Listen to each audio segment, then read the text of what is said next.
Olá, tudo bem? Aqui é o professor Eduardo. Estamos aqui para mais uma aula, então. Aula de número 20, continuando o nosso estudo sobre o Evangelho de Marcos, capítulo 8, do 27 ao 38 hoje. Só 11 versos, mas garanto para você que são 11 versos de altíssimo conteúdo, né?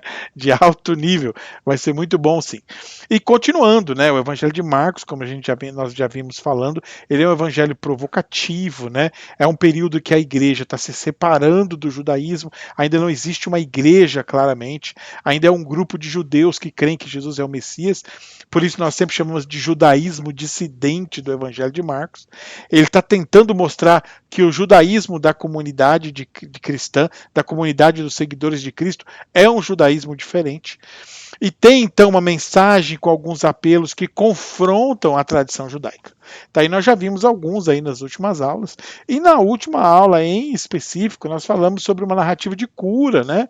Algumas narrativas, e inclusive o capítulo 8 é muito intrigante, porque o capítulo 8, embora sejam pequenas histórias conectadas, elas possuem um fio maior, né, atravessando as histórias e passando então uma possibilidade de interpretação.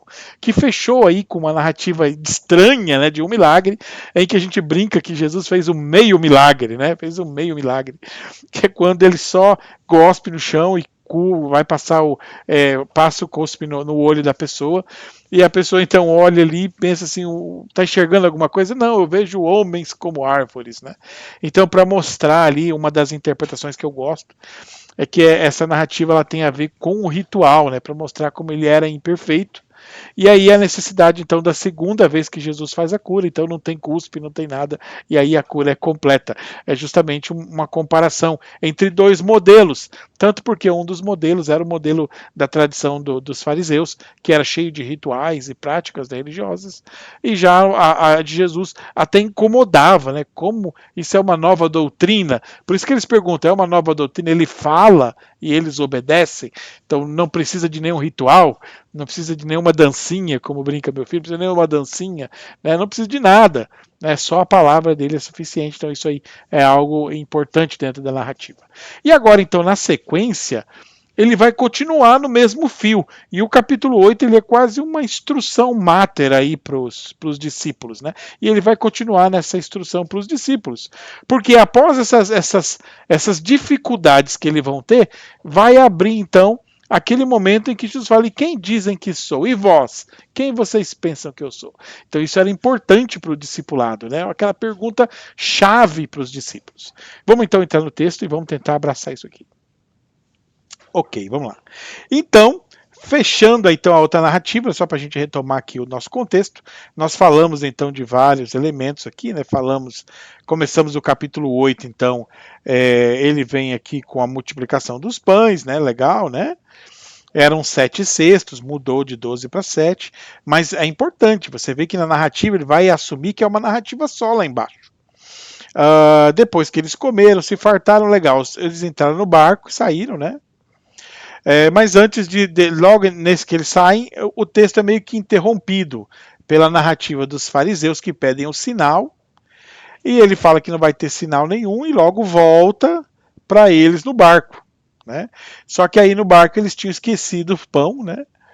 Eles tinham esquecido o pão e ele então está sendo provocando, né? Será por... E eles não sabem porque Jesus pergunta, né?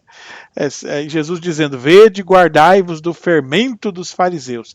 E eles estão pensando que Jesus está brigando com eles porque eles esqueceram o pão. Então, perceber, isso aqui é uma provocação de Marcos, né? É sempre bom a gente guardar isso, que Marcos tem essa provocação dos discípulos. O Evangelho de Marcos ele sempre faz essa leitura como se os discípulos não estivessem entendendo. Por quê? Essa ideia dos discípulos de Jesus não entenderem é um método que Marcos usa para que nós entendamos. Porque se os discípulos entendessem tudo, não tinha narrativa. A narrativa explicativa ela explica o não entendimento dos discípulos, pressupondo o não entendimento nosso. Tá? Então você tem duas opções: ou os discípulos realmente não entenderam, e ele está só narrando, ou ele está narrando dessa forma, como se os discípulos não entendessem, para que nós que não entendemos possamos entender. Então são duas opções, aí você fica com aquela que você se sentir mais confortável. Eu acho que as duas podem ser, às vezes até as duas podem estar acontecendo ao mesmo tempo. Mas vamos lá. E ele então fecha aqui com os discípulos a questão do fermento, eles estão questionando, né? E ele então junta as narrativas. Vocês não viram quando fiz a primeira multiplicação e sobraram 12, fiz a segunda e sobraram 7. Aí Jesus fala para eles: vocês ainda não compreenderam? Né? Fala assim: poxa, Senhor, tá muito difícil, não deu para entender o que significa sobrar 12, sobrar 7. E nós falamos, né? Tem a ver com a missão, tem a ver com o todo, né? Então ele chega em Betsaida, que é do outro lado, e chega um cego para ele, para que fosse curado, e aí ele faz a cura. E essa cura aqui é muito provocativa, porque nesse contexto, essa cura é uma cotovelada nos discípulos. Tá? Nos discípulos. É como se os discípulos fossem esse cego que só estão enxergando pela metade e não está conseguindo enxergar com perfeição. É como se fosse uma. Por que essa narrativa do cego está nesse contexto? Né? Então, uma das opções é que ela está diretamente ligada à educação dos discípulos, sendo essa necessidade de que eles enxergassem com perfeição, libertos então dos rituais, que os rituais é uma das grandes críticas que o Evangelho de Marcos faz em vários momentos. Tá? Aí então, o verso 27, começando no conteúdo de hoje. Então Jesus e seus discípulos partiram para as aldeias de Cesareia de Filipe, e no caminho perguntou. Então, olha lá, Jesus e os discípulos ainda é o mesmo grupo, só que eles mudaram de lugar, partiram para as aldeias de Cesareia de Filipe, ok? Ali mais perto do litoral. E no caminho perguntou: quem dizem os homens que sou? E responderam: João Batista. Outros dizem Elias. E outros ainda algum dos profetas. Isso aqui é importante. Por quê que eles estão dizendo que Jesus é João Batista ou algum dos profetas? Justamente por causa da postura crítica de Jesus, ok? Você entender que Jesus, a pessoa fala assim, Jesus era um judeu, né? Então existe uma teoria que Jesus era um judeu. Tá, mas Jesus era um judeu, mas era um crítico ao judaísmo. Não era um judeu que seguia o judaísmo com a cabeça baixa, toda a tradiçãozinha judaica. Não. Era um judeu que falava, cara, eu sou judeu, mas um judeu consciente. Era um judeu que tinha compreensão do que era ritualismo sem sentido e do que era relacionamento com Deus. Então, entendeu? Então, por isso, quando as pessoas olham Jesus, elas estão identificando Jesus com João Batista, que é um profundo crítico, por exemplo, de Herodes, e foi perseguido e morto por causa de suas críticas a Herodes. Mas João Batista era crítico só a Herodes? Não. João Batista era um crítico do templo. Por que era um crítico do templo, professor? Porque, primeiro, ele faz o batismo onde? Lá no Jordão. Segundo, que roupa ele usa? Pele de camelo. Isso é tudo crítica ao templo. Por quê? O templo era o local sagrado, mas ele batiza no Jordão. O que ele está dizendo com isso? Que o templo não tinha nada de sagrado. A roupa do sacerdote de linho fino era sagrada e ele usa pelo de camelo, porque ele está entendendo que aquela lá está pervertida. A alimentação dos sacerdotes era só baseada em carne, no sacrifício, e ele está comendo gafanhoto, entendeu? Está numa outro tipo de dieta. Então você entende? Ele tem uma postura crítica à peregrinação, às pessoas que estão indo atrás dele confessar os pecados, até mesmo aqueles que vão lá, que são do templo e vão confessar o pecado, ele chama de raça de víboras. Em vários momentos, então, João Batista está demonstrando um papel profético, denunciando tanto a religião que estava pervertida, quanto a monarquia. Aí vão comparar Jesus com Elias, é um outro profeta de uma outra linha. O Elias é de uma linha diferente de João Batista. João Batista não é tão milagreiro, João Batista é crítico. O Elias já embora o Elias também seja crítico às monarquias da sua época, ele também era milagreiro, ele era um pouquinho dos dois. Então aproximam Jesus dele. E alguém fala algum dos profetas, no sentido de que entendendo que Jesus tinha esse ofício crítico das elites, crítico da sociedade, estava revivendo, entendam, o espírito da profecia que tinha sumido de Israel. Não tinha sumido, gente, tinha sido represado. Tá? A pessoa fala, professor, mas teve 400 anos de silêncio, abandona, apaga isso da sua cabeça. Quem falou isso para você, esquece. Isso daí foi uma máxima que surgiu aí há um tempo atrás na igreja, porque alguém viu que tinha 4 páginas em branco. Não existe 400 anos de silêncio. Que Deus ficou mudo? Abandona esse negócio de 400 anos de silêncio. Se um dia alguém falou isso, esquece. Não existe isso aí. O que existe é o seguinte, após o exílio, no retorno do exílio, o que aconteceu? O reino agora pertencia à Pérsia. Depois da Pérsia, o reino pertencia à Grécia. No finalzinho do período grego, entre os Macabeus. E depois dos Macabeus vão viver uns 80 anos, entra o Império Romano. Então eles não têm liberdade. E o que acontecia? O Império Persa não admitia que profetas se rebelassem contra o reino. Eles matavam. O grego é o mesmo, o romano é o mesmo. Os profetas vão surgir um pouco mais no período dos Macabeus, que é uma liderança judaica. Mas tirando eles, por exemplo, no período grego, até o estilo profético some da Bíblia. Então, os textos bíblicos que nós temos do período grego são textos que usam a retórica grega, a poética grega, e se afastam da poética hebraica e da profecia, que era o grande estilo dos judeus. Então, assim, os profetas meio que tinham desaparecido por perseguição. Tanto que perguntam lá para Jesus, você é profeta? Ele, não, tá doido, rapaz, você é profeta não. Por quê? Se Jesus falasse que era profeta, o que eles faziam? Prendiam na hora e já levavam para ser castigado. Então você não podia nem dizer que era profeta, que eles já estavam perseguindo, tá? Então por isso quando o povo está identificando ele com os profetas, isso já era um problema. 29. Então lhes perguntou, olha só, e vós, quem dizeis que sou? Aí Jesus arrebentou aqui. Por que Jesus arrebentou? Porque, olha só, gente, vamos pensar em teologia, né? Então existe aquele conceito popular que nós aprendemos sobre Deus. Mas isso não é Deus. Entendeu? O que eu aprendo sobre Deus não é Deus. E muitas vezes o que eu aprendo sobre Deus é o que outra pessoa falou sobre Deus e não o que eu experimentei de Deus. Então Jesus está perguntando para eles, tá, mas isso é o que os outros experimentaram de Deus. E vocês? O que vocês experimentam, a partir do que vocês experimentaram de Deus, quem vocês dizem que eu sou? Então é como se estivesse dando uma apertada na porca, entendeu? Pera lá que agora a coisa é mais séria. Então é essa que é a questão. Isso aqui é muito importante para a gente entender a igreja.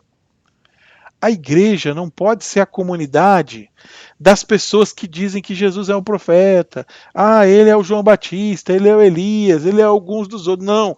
A igreja é a comunidade daqueles que ele pergunta: e vós, quem dizem que sou?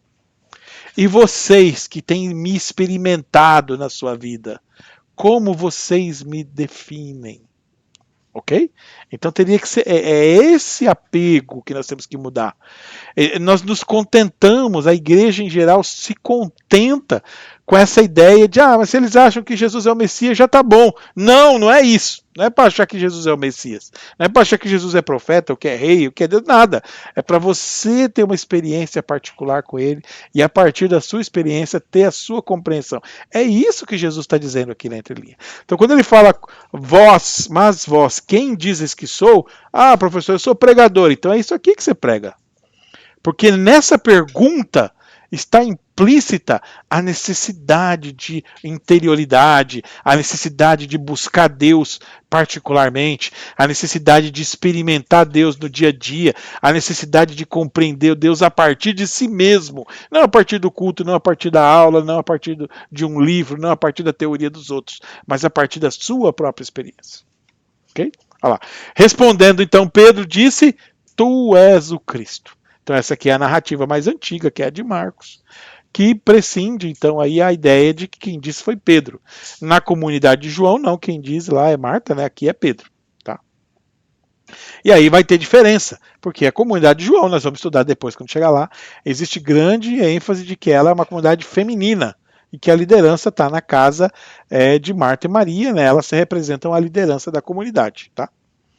Mas isso é outra história, nós vamos ter lá para frente.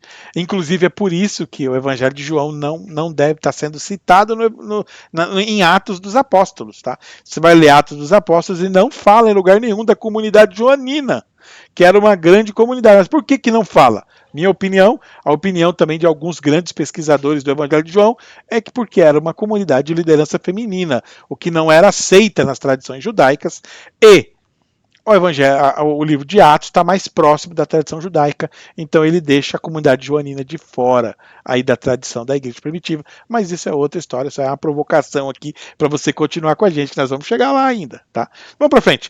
Quem diz que tu és o Messias, né? O Cristo, o Messias, né? Que é uma convicção judaica, tá? Entenda, isso é uma convicção judaica. A esperança que eles tinham que o Messias viria para libertar o povo. Então advertiu Jesus que a ninguém dissessem tal coisa. Por isso, porque o Messias já vinha sendo pregado na tradição judaica desde o período da dominação lá, do finalzinho da dominação babilônica, persa, né? A esperança de que viria um Messias e libertaria o povo. Só que, perdão, bateu no microfone aqui, né? Só que o Messias não era esperado pelas elites. Se aparecesse um, eles matavam. Por exemplo, quando surge a estrela de Jesus, logo Herodes já manda dar um jeito ali naqueles que os magos passassem sinal, porque ele queria saber onde esse menino nasceu, né? Porque havia essa intenção de afrontar qualquer tipo de levante. 31. Então começou ele a ensinar-lhes. Ele está na mesma narrativa, tá vendo? Ele não rompeu do 31 para frente. A mesma perícope. Começou a ensinar-lhes que era necessário que o Filho do Homem sofresse muitas coisas, fosse rejeitado pelos anciãos, pelos sacerdotes, escribas, fosse morto e que depois de 3 dias ressuscitasse. Olha lá. Então Pedro acabou de falar: tu és o Cristo, né? Tu és o Messias, né? Qual a experiência pessoal que vocês têm comigo? Tu és o Messias. Aí Jesus falou: bom, já que vocês entenderam isso, aí ele usa outro termo aqui do Antigo Testamento, né? O Filho do Homem, que é a expectativa lá de Ezequiel, que traz bastante, né? Então é necessário que o Filho do Homem sofra muitas coisas, né? Então aqui ele não está inventando. Tá? Ele está usando a tradição judaica, que era do chamado do servo sofredor. Então, dentro da teologia judaica, no período interbíblico, surge entre os poetas e sábios uma teologia do servo sofredor, já na sequência do Isaías 53 e do servo sofredor de Isaías. Na ideia de que ele sofreria pelo povo, mas sua justiça seria reconhecida por Deus. Então essa era uma teologia que existia nos dias dos judeus. Mas não era uma teologia absoluta, era uma das linhas teológicas. Tanto é que quando ele estava expondo isso, o que Pedro fez? Pedro chamou ele de lado e falou: Jesus, não pega bem isso não, Jesus.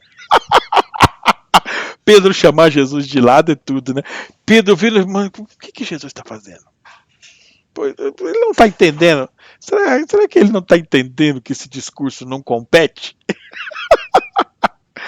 Quando eu vejo isso aqui, eu vejo esses discípulos, eu tenho que rir, viu? Mas isso é da narrativa de Marcos, tá?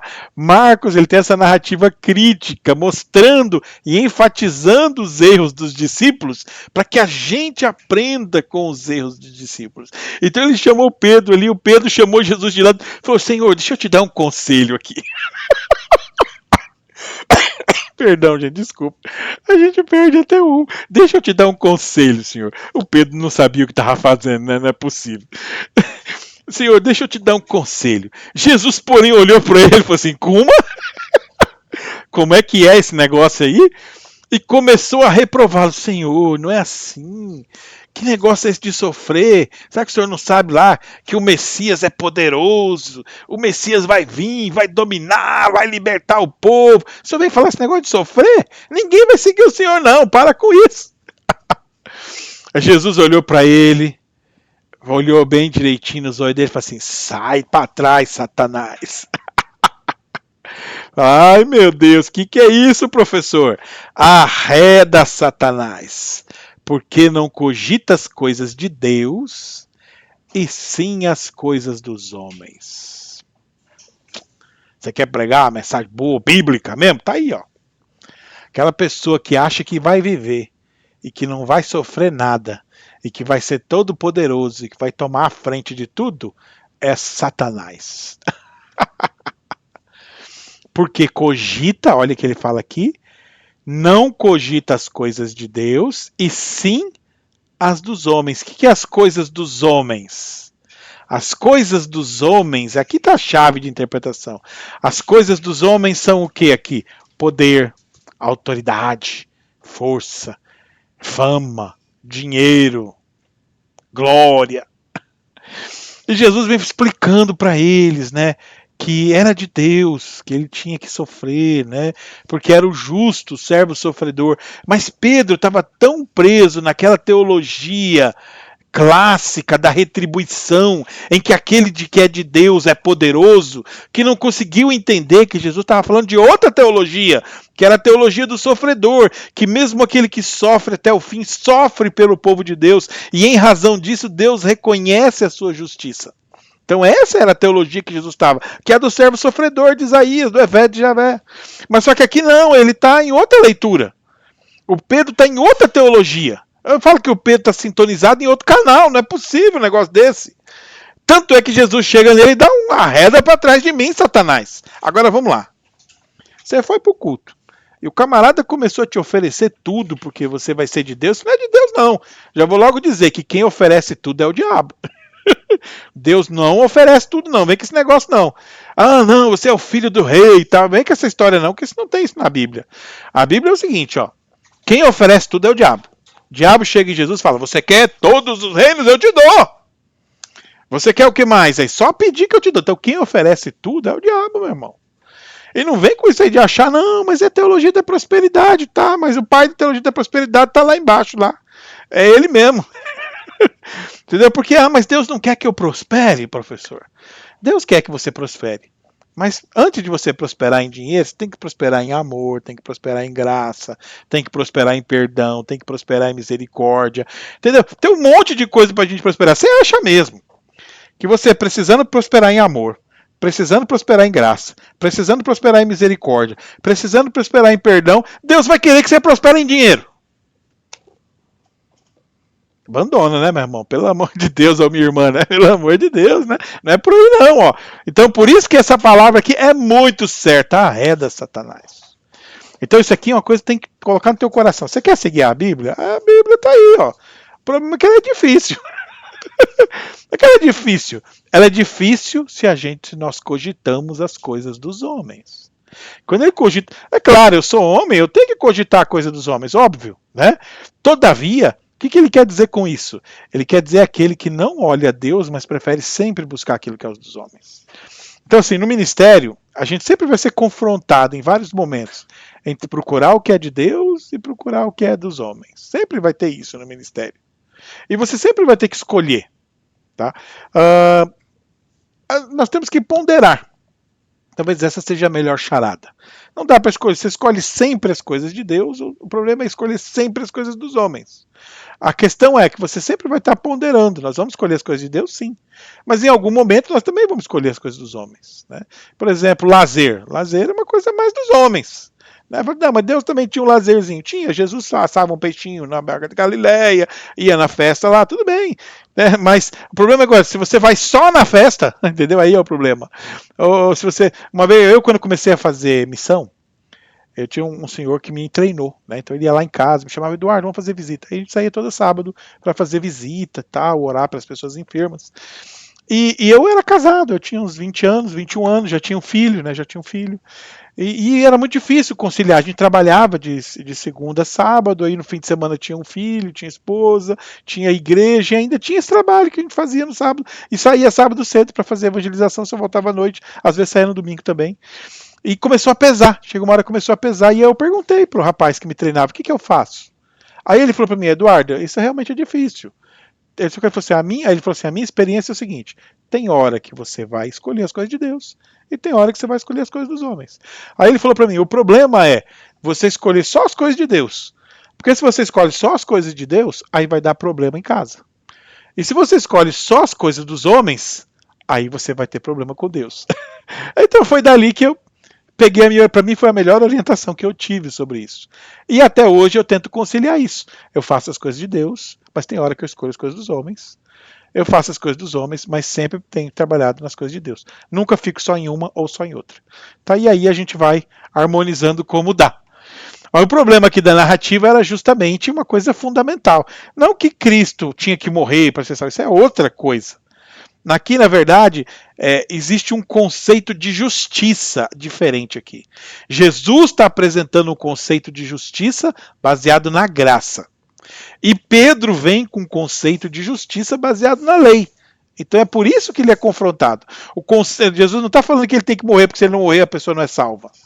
Por que ele não está falando isso? Porque eles não tinham essa teologia. Isso é uma coisa que vai surgir na igreja só depois do ano 200, cento e pouco, 200.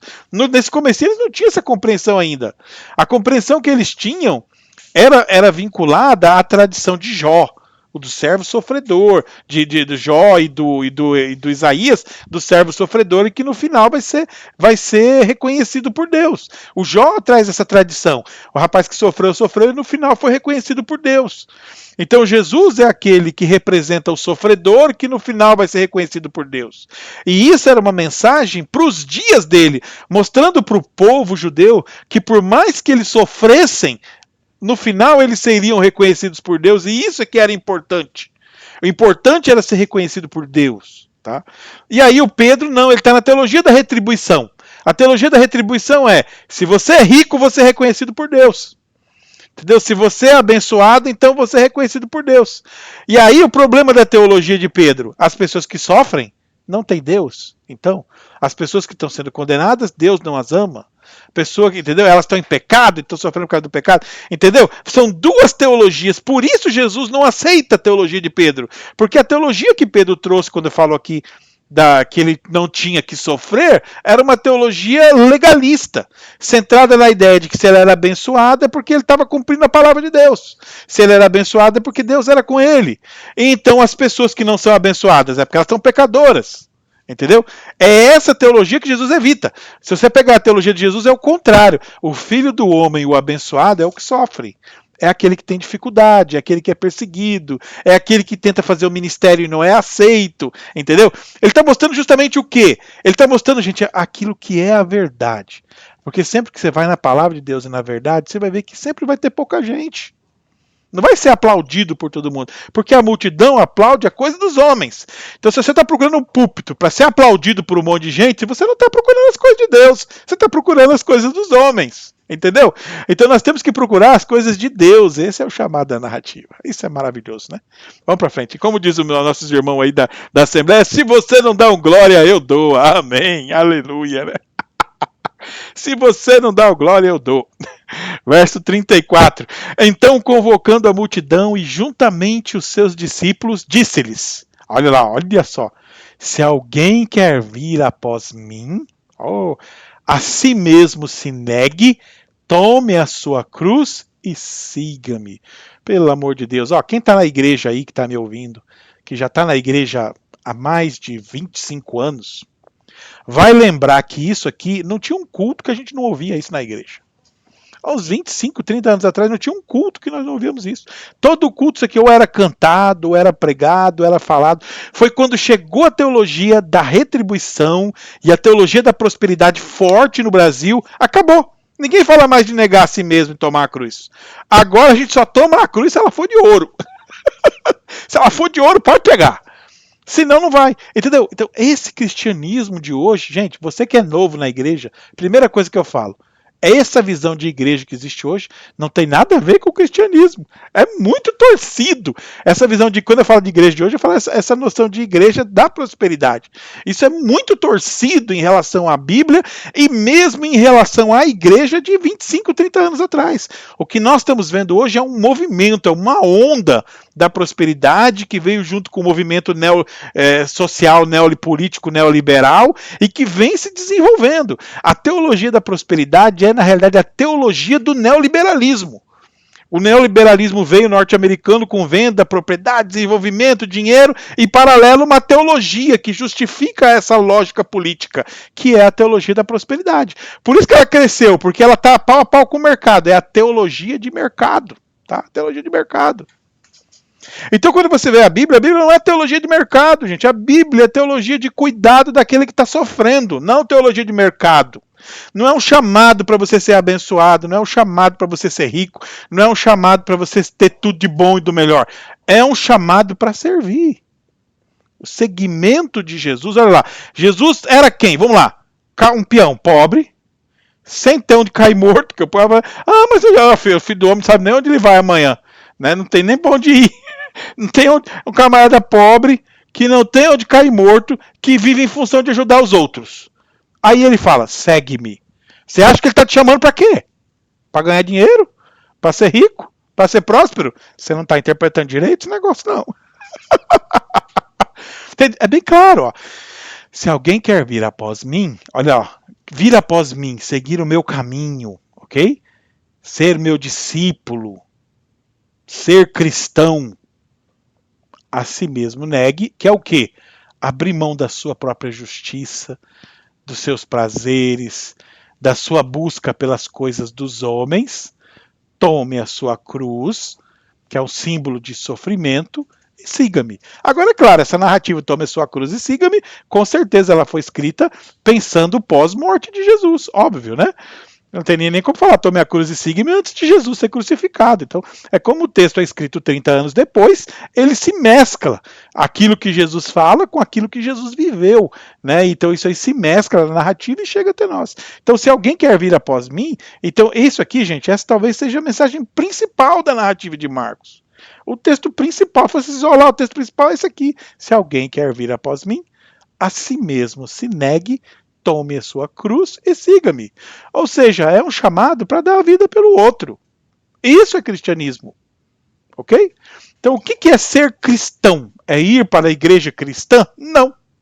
Ser cristão é ter práticas cristãs? Não. Ser cristão é seguir Jesus. Ponto. É isso aí. Então, se você quer alguma coisa da aula de hoje, leia a Bíblia e siga Jesus. Não tem erro. Ok? Não tem erro. Vou para a igreja, a margem de erro começa a aumentar. Eu comecei a estudar, a margem de erro continua aumentando.